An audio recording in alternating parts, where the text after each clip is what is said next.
Mumeze mute amahoro y'Imana akomeze kubana namwe nge mwumva ni Makanyaga Empire nk'ibisanzwe.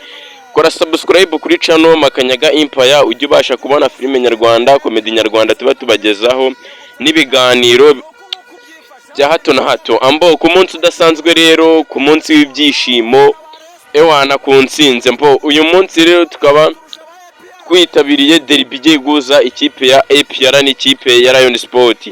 Ko mutureba turi muri stade Amahoro muri kureba ku ruhande rw'abafana ba Rayon Sport. Abafana ba Rayon Sport baritabiriye cyane, ni benshi kurusha abafana ba APR. Kora subscribe ujye ubasha kubona ibindi biganiro mbagezaho. Amavuvuzera abafana muri kumva bari kuvuza ewana derby igiye guza APR na Lion Sport. Mukore subscribe mujye mubasha kubona ibindi biganiro mbagezaho. Makanyaga Empire nk'ibisanzwe twikomereza twirebera match iraba mu kanya saa 12 hagati ya Rayon Sport n'ikipe ya APR. Niye ikipe uha mbese courage kuba yabasha gutsinda uno mukino? Andika muri comment umbwira ati ngewe nshyigikiye Rayon cyangwa se nshyigikiye APR. Ko muri kubibona muri kureba akabafana ba Rayon Sport ni benshi we. Muri stade Amahoro huzuyemo umweru n'ubururu pe. Niyo ndi kubona muri stade amajezi amavuvuzera murabumva neza cyane, basirimbutse bahageze kabisa.